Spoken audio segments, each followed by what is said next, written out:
This video presentation and its accompanying materials are copyrighted by the American Association for Respiratory Care, AARC. Any public display, sale, copy, or distribution of the video or materials may only be undertaken with the prior written consent of the AARC. As a registered participant, you are authorized to duplicate course materials for this program for each participant viewing at your facility. This presentation and accompanying materials can be used by staff within the institution, but cannot be resold, distributed, or displayed for profit. Copyright 2020, all rights reserved. The following is a presentation of the American Association for Respiratory Care. Welcome to Current Topics in Respiratory Care. Today's topic is Asynchrony, Detection, Clusters, and Outcomes.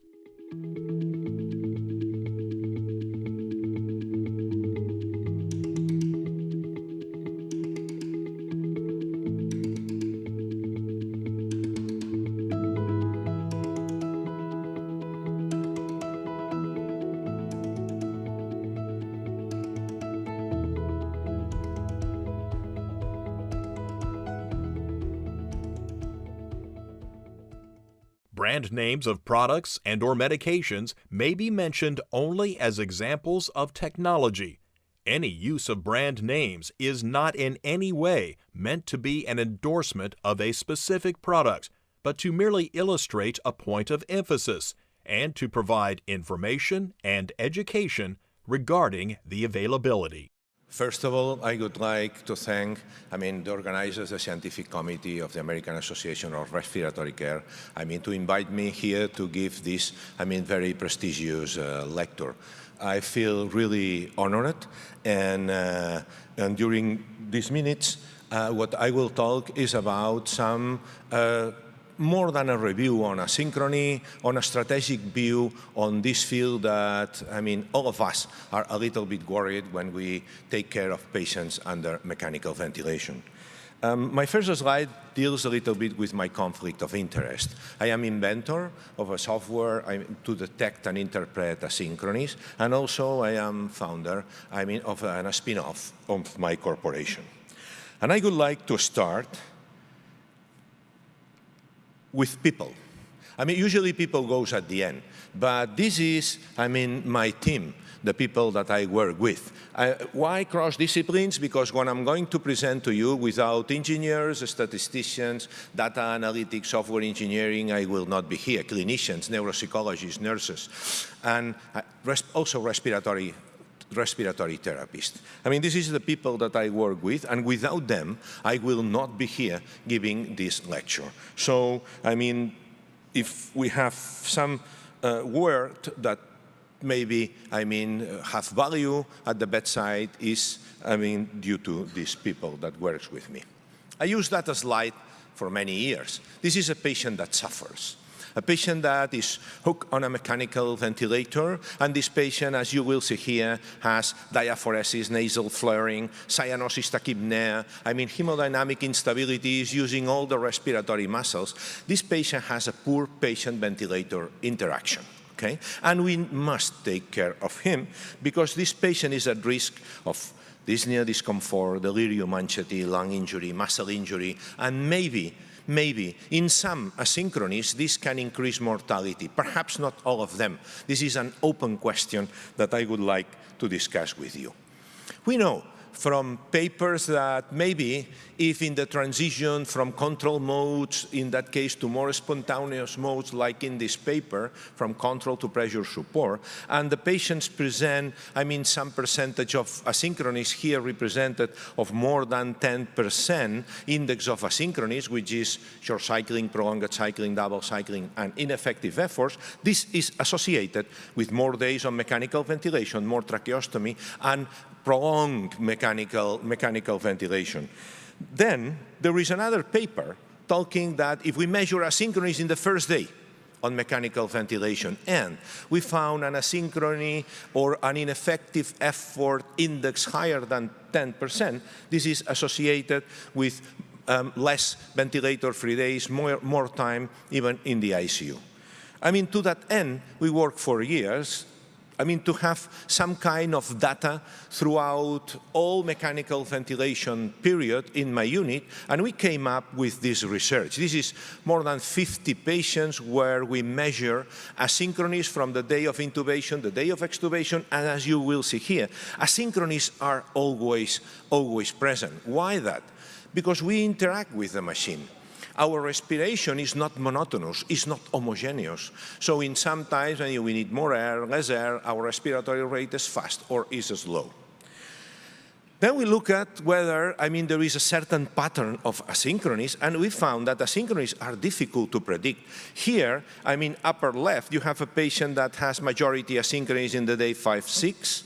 On the right, the patient 2, no asynchronies. On the bottom, the patient 3 present asynchronies all time under mechanical ventilation, and this is probably very deleterious. And then we have another one that only in the day 1 or in the day 2, and after that they has, well, what maybe is a reasonable amount of asynchronies.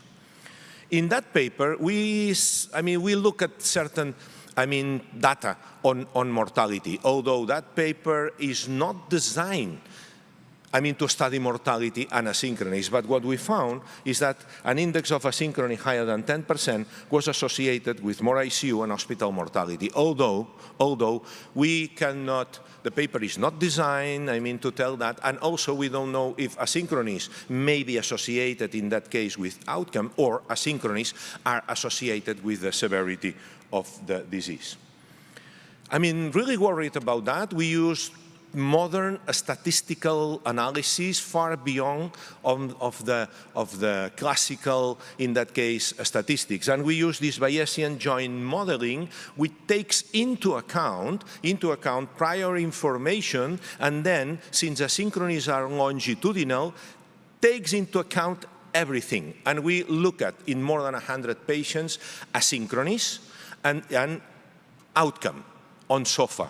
Clearly, the Bayesian joint model discriminates, the patients who are going, in that case, to live and the patients who die, as you will see here. But on the left, look at the overlap. Maybe some asynchronies are associated, in that case, with life, because the patients start to breathe. So we need clearly to differentiate which ones. This is a couple of examples. A patient who dies, the black circles is SOFA, day 1, day 2, day 3, day 4. SOFA increases. White triangles in the bottom, day 1, day 2, nothing, but this patient died. And look at that one. SOFA, black circles, day 1, day 2, day 3, day 4. SOFA decreases because this patient is going better. And at day 3, asynchronies increase. At day 4, asynchronies increase because this patient starts to interact with the mechanical ventilation. Maybe there are some asynchronies that we might call, as we do in oxygenation, permissive asynchronies, because they are associated with the normal behavior patients under mechanical ventilation. So to classify asynchronies, I decide to classify in 2 ways.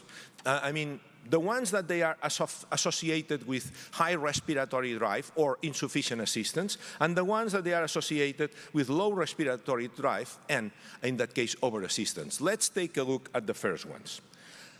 Here we have an example of how we breathe. This is a tracing where you can easily identify esophageal pressure, and our inspiratory time, is not the same. Since our inspiratory time is not the same in the third breath, this patient is still inspiring when the machine has already passed the cycling off from inspiration to expiration. This is a kind of premature cycling, and this is the synchrony that we don't know. Exactly what physiologically, in that case, represent for the patient. Okay, here is a representation of a patient that has esophageal in the bottom, has this type of asynchrony at each breath. Let me show you a video in the next slide. Okay, so then you will see a video, and patients that breathe like that present short or premature cycling, in that case, in all breath. As you will see here, in that case, we use a specific software to identify this and to count the amount of asynchrony breaths in order, in that case, to look at associations with prognostic. This is one of the asynchronies that worries me the most. That was described by John Marini, and you will see, how the patient increases, in that case, their, work of breathing when he has air hunger or when the flow is insufficient. This is on the left. Nicely described, but at the bedside, usually we have only flow, pressure, and volume. And this really is observed in the pressure waveform.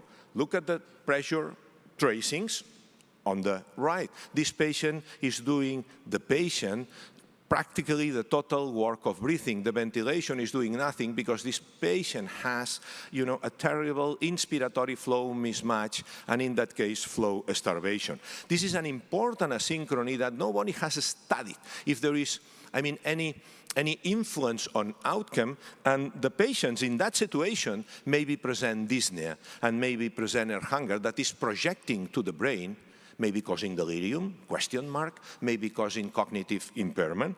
So there are room for research. If the patient pulse has a strong inspiratory effort, then we get that double cycling, double triggering, and breath stacking, where tidal volume doubles. Look at the breaths. There are 2 inspirations without expiration in the middle. Even this patient is breathing with a ventilator that allowed an extra flow, so tidal volume doubles. If this happens once each 2-3 minutes, maybe it's a site. If this passes breath by breath, maybe, this is problematic. We did a research saying that what we consider one of the most deleterious asynchrony, which is breath stacking, how often it happens, and interestingly, we found that happens only 0.6%. So is this important in patients? And happens, as you will see on the right, in more or less in all modes. Then we look at the literature, and all of you are aware of the paper about recruitment maneuvers the Brazilians did. 1,000 patients where, high PEEP recruitment maneuvers is associated with high mortality. And reading the supplementary material, they say, okay, maybe in that population, there is this type of asynchrony, breath stacking, that causes, more harm in the lungs because it causes more stress and more strain. But if happened 0.6%, so then we look at, using software, these 2 types of breath stacking, the ones which is typical patient triggering, the patient is pulling hard, and the breath stacking caused by, in that case, reverse triggering, as you will see on the right. And we found that all breath stacking breaths, increase stress and increase strain. Stress is the force applied to the lungs, and a strain is the deformation. Since tidal volume doubles, maybe this breath stacking can cause injury. But still it's 0.6% in general. And then we came to that. Examining a specific tracings in the patients, we realized that in that particular patient, you will see, because you are experts in the tracing that is experiencing, ineffective efforts, double cycling, even some reverse triggering in one of them, that patient in 7 hours present more than 1,000 double trigger, and also these ineffective efforts. And maybe after that, in the next 7 days on mechanical ventilation, nothing happens. So maybe our thinking of asynchronies should be different. It's not asynchronies per se, it's when they happen, and maybe in that case group in certain clusters. This is obviously hypothesis for future work. You have here clusters of double cycling. A patient in the ICU, probably nothing alarms in the normal ventilators, and each red asterisk represents breath stacking. Each time tidal volume is double, and since this is a square flow control mechanical ventilation, you will see how airway pressure in that case increases. On down left is a cluster. Patients may present breath stacking, but if they are grouped on a cluster, maybe this has importance for outcome. Let's examine now, the asynchronies related with over-assistance or the low respiratory drive. And I would like to start with an important paper, that one. This is the the Rich Cult paper in 2005. This is the first description of reverse triggering. The first description. Look at the tracings. This is flow. You have tidal volume the second, and then you have airway pressure and esophageal. The red discontinued line means when the patient starts to breathe.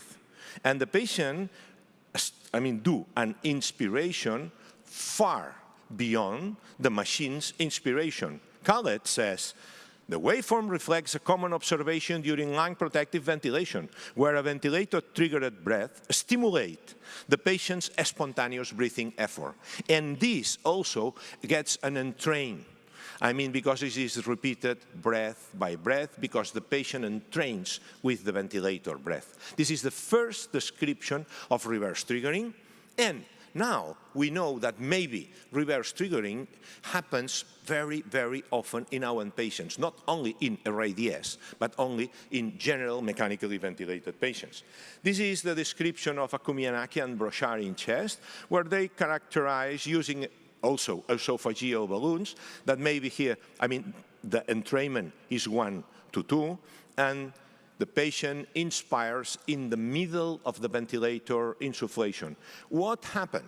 In that condition, maybe this causes eccentric damage to the diaphragm due to the superpositions of the sarcolemma, and this may cause injury. Again, if this happens once per minute, probably it's not important, but if it is repeat breath by breath, maybe, it's important for the prognosis. Here another example, causing, in that case, if the inspiratory effort of the patient, in that case, is enough to trigger another breath, then what we have is breath stacking.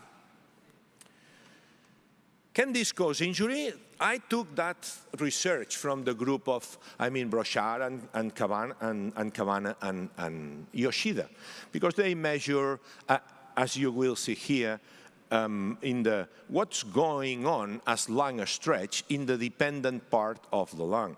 And they found, as you will see in the esophageal tracing, that in the dependent part of the lung, and the swing in that case is strong. So compare with the general measurement of the esophageal pressure, in the dependent, the swing is much lower. So there is much more stretch. And you will see here that looking at local lung stretch with electrical impedance tomography, this is different compared with the other parts of the lung. In other words, when we have a strong inspiration, in that case in a collapsed dependent areas, there is more stretch and also pendle of moving air from the non-dependent, in that case, to the dependent, cause an injury.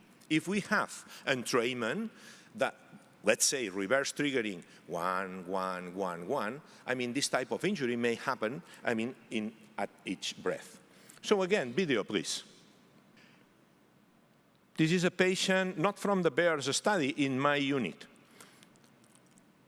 We pull out from the database. This patient is presenting reverse triggering at each breath. We don't have esophageal at the bedside, so this is clinical data. And, breath stacking, reverse triggering. Well, the software identifies and computes all this. Why? Because we need to know. Because if we don't know exactly how this happened during mechanical ventilation, then we cannot, act, and we need this information to differentiate what affects outcome and what is not affecting outcome.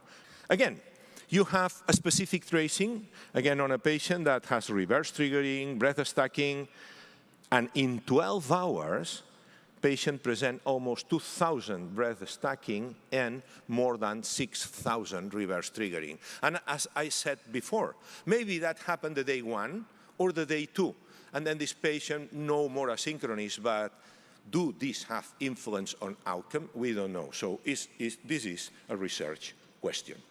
When in our paper we look at those breaths, in that case that there was, breath stacking, we realized that in all of them, at least 1/3 were originated by reverse triggered breaths. And this is not patients with RADS. In that series of almost 70, only 6 or 7 patients had RADS. This happens in the general mechanically ventilated patients and probably has importance. Let's move on ineffective inspiratory efforts. This is a well-known asynchrony, and it can happen in any mode. It's just a wasted effort. I mean, it's an inspiratory effort which is not followed by a ventilator breath. Easily, you can identify this, as you see here, in the flow tracing, in both in volume control or in pressure control or in pressure support. What is the cause of that? The cause is over-assistance, usually. We are assisting the patients more than they need. So the treatment is easy. So we need to revise the level of pressure support, the presence of, in that case, auto PEEP to counterbalance with external PEEP. If there is inadequate, in that case, cycling off, the switch from inspiration to expiration, and also inadequate triggering. So the question is, are ineffective efforts important for outcome?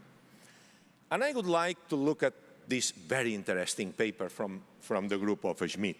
They analyzed dyspnea, the visual analogic scale. It's a physiologic study. When they use, in these 10 patients, high pressure support or low pressure support. At high pressure support, I mean, ineffective efforts increase, but the patient had no dyspnea. So the respiratory sensations was fine. I mean, they were okay, but they had ineffective efforts. When they, decrease pressure support, ineffective efforts decrease. Why that? Because dyspnea increased and increased the activity of the respiratory center, so each inspiration by the patient was followed by a ventilator breath. But the price here was a high level of dyspnea. So where we should go? Probably we should go in a comfort zone, which is in the middle. Maybe we can tolerate some ineffective efforts, and maybe we need to decrease the dyspnea of the patients. And here, in between, is our job, is your job to decide where. However, when ineffective efforts associate in clusters, the group of Georgopoulos nicely shown that more than 30 ineffective efforts in 3 minutes period is associated with an increased mortality in the ICU and in the hospital. Again, this tells us that it's not the asynchrony per se, it's how, those asynchronies are grouped and how those asynchronies are presented in the patients mechanically ventilated. This is using, using the same mathematics that Georgopoulos used. I'll show you 2 examples of 2 clusters of ineffective efforts in one of the patients in my ICU. In the top, it's low duration, it's a low power, well, less power, but certain power in red, and the long duration, and in the bottom, more power and short duration. But you see also the blue tracing, not the red, the blue, and this is normal. The patients had some kind of patient-ventilator interaction in the ICU, which, in my view, research question, is normal. It's not affecting outcome. This is a hypothesis. But if this turns a cluster in red, it might affect, in that case, outcome. Sedation. Sedation is also important because we have many papers on sedation, opioids, and I would like to introduce the topic. This is the WIT original research saying that increased sedation, the patient increased the ineffective efforts. And this is, the clinics we see each time in the ICU. If we increase sedation, the patient appears more calm. But the respiratory rate is not decreased. It decreased a little bit, in that case, the intensity of the inspiratory effort. This was nicely demonstrated by the group of Bacchetto. See on pressure support, light sedation and deep sedation. Light sedation do not cause ineffective effort, but decreases in that case, the electrical activity of the diaphragm. And when they increase, in that case, propofol, ineffective efforts, appear, but the respiratory rate, also increases a little bit. So the patients maybe look at low level of consciousness, okay, but they have ineffective efforts. Of course, on the right, if we use NAVA, this is corrected because one of the properties of NAVA, since it triggers according to the electrical activity of the diaphragm, there are no ineffective efforts. So we were worried about that, and we just published this several months ago. So we measure in our database 3 things. the level of severity of the patients, level of consciousness with the sedation agitation scale, and also the unit of measure was the day where we compute the doses of sedation and opioids, and we measure, of course, asynchronies. And this is the data. You will see how the asynchrony index from no drugs to the sedation plus opioids, in fact, decreases a little bit. Also, the ineffective efforts in general, without taking, in that case, into account the doses or the interaction between sedation and opioids. The next slide is to see the level of consciousness in these one-day periods. In the no drugs is normal. With opioids, it's quite high, and with sedation and opioids, the level of consciousness decreases, and as expected, the more severe patients are the ones receiving sedatives and opioids. I would like to guide you through this slide. This is asynchrony index as a function of midazolam equivalent doses. In other words, when midazolam increases, the asynchrony, you will see here, the asynchrony index, in that case, has a tendency, in that case, to, well, it's practically not moving. When midazolam increases, and there is an association with opioids, there are more asynchronies. But look at on the left. This is asynchrony index as a function of morphine equivalence. When the opioids dosage increase, either opioids alone or sedation plus opioids, asynchronies decrease. And this is very important because sedatives alone or combined with opioids do not result in better patient-ventilator interaction, in that case, than opioids alone. And opioids dose alone or with sedatives was associated with lower asynchrony index without depressing the level of consciousness. And this is an information that it was in the literature in the past. This is the article of Strom saying it's a randomized trial, which you will see here, no sedation, only opioids, and sedation and opioids. And the group, in that case, as you will see, with sedation, the time remaining in the ICU is higher, mortality was almost significant, and also the weaning was faster. We must look at, in that case, our patient to have high level of consciousness. We need to look at the doses, sedations, and opioids. And in my opinion, we need to move towards opioids alone. So the future. I would like to tell you a little bit what we are doing here. And we have heard in many talks that mechanical ventilation will be driven by artificial intelligence in the future. Personally, I think that we are far from that. But what is true is that we are measuring data in our patients. And the data, from the data, we extract features, which means resistance, whatever. And if we combine data and features, and we use, in that case, algorithms, which could be simple algorithms or machine learning or entropy or Markov, we can enter in this personalized medicine, more precise medicine, predictions, and so. Well, we published that in the Respiratory Care a year ago. Is our view of what monitoring of asynchronies should be. And at the bedside, we have monitors and ventilators, and we need the waveforms. We need these physiomarkers, which is the waveforms, pressure, flow, volume, airway, arterial pressure, pulse oximetry. These are physiomarkers as important as biological markers that everybody told us that will be the future. I believe that the physiomarkers are equally important. This information needs to go, to a computer for real vision wherever, maybe you hear, and then to be used for, to fit, in that case, the hospital information systems, and also to be used for research. And this is what's set up that we have now in my institution and in 3 hospitals in Spain. We have a connectivity platform that connects everything, and then we have advanced remote monitoring. Then we have advanced analysis.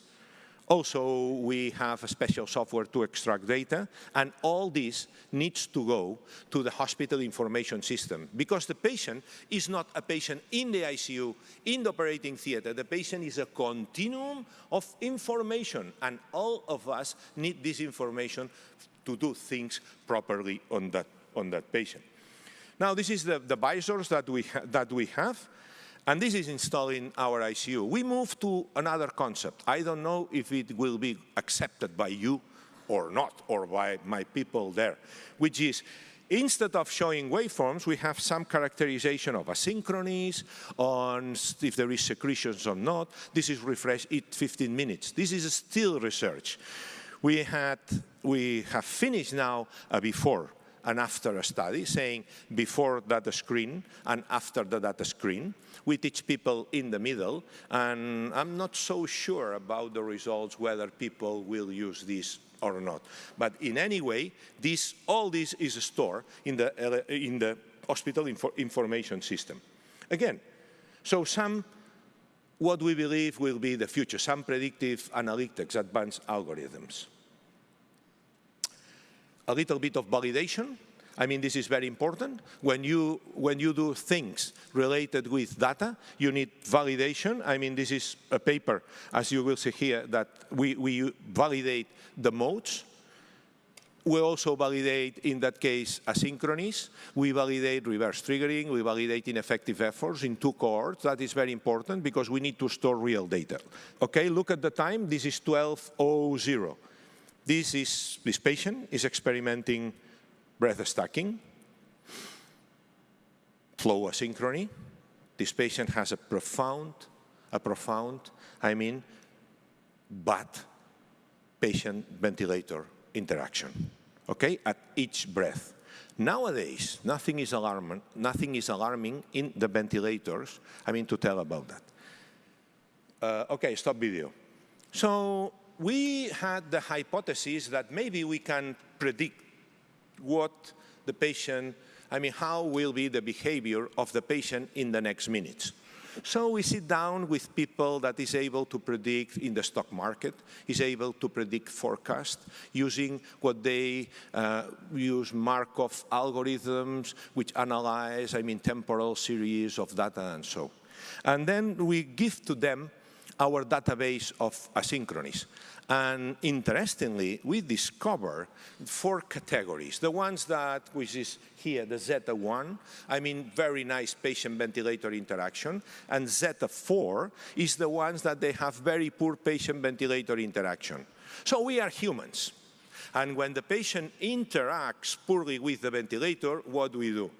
And we discover that in around 6–7% in our patients that they poorly interact with the machine, in the next 15 minutes, 80% of them still poorly interact with the machine. Saying that in my ICU, which I believe it's a good ICU, like your ICUs, they are good ICU, but there are things that we cannot predict, and importantly, we cannot correct. So maybe when that happens, we need some kind of advanced alerts telling your patient has a very poor patient-ventilator interaction. Maybe you must go and see that patient or to look at what's going on, to observe, whatever. The video.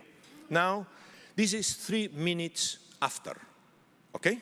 3 minutes after, this patient has secretions, is coughing.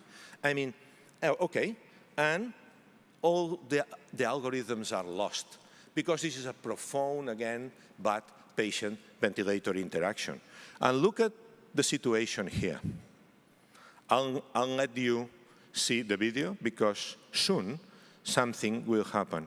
This patient had secretions, breath stacking, ineffective efforts, cough, cough. This is real. You see, this patient pulled the tube out. This is an unplanned extubation. Simply, when the patient, has this type of poor patient-ventilator interaction, if they are able to do it, they take the tube out.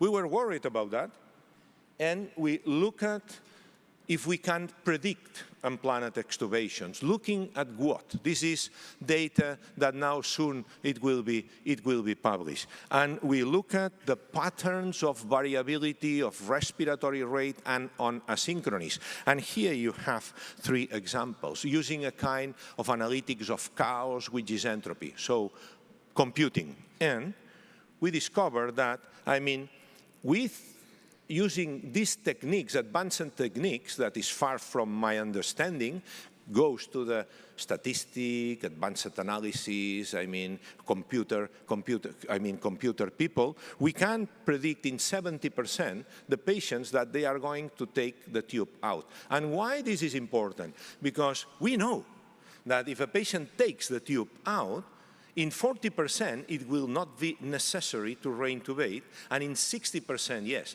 If it is not necessary to reintubate, that means that, they were longer than required in mechanical ventilation. If this patient gets intubation again, we are increasing, in that case, the mortality, because this has been shown in the literature. So this is a kind of the future where, I repeat, we are really important, but we need some kind of computer tools to help in treat our patients better.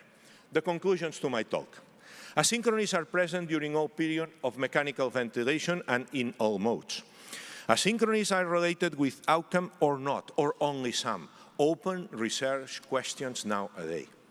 Clusters of asynchronies could be a better approach to analyze this impact. And probably, yes, this is the work that now we are doing with the group of Toronto and see whether the importance is clusters, and we need really to take care of those clusters. Artificial intelligence is needed to better understand patient-ventilator interactions. This Friday talk, forget about that, okay? And computers will help. And no area demands greater understanding of physiological principles than ventilator management. And this is real. But computer science will help. And I would like to finish with this image from the JAMA journal. This was several years ago. This is a crayon drawing, a seven-year-old girl. She recovered from a sepsis, and she was very happy and made that crayon drawing. Look at the family. He is happy. Look at the family. The family is also very happy because she is okay. How she describes the physician, sitting, showing the back to them, acting on the computer. This is not our role. This is not our role. Our role is to be at the bedside with help from the computer, but taking care of the patients, because this is for what we have studied. This is our humanistic mission. That's why we are here. Thank you very much.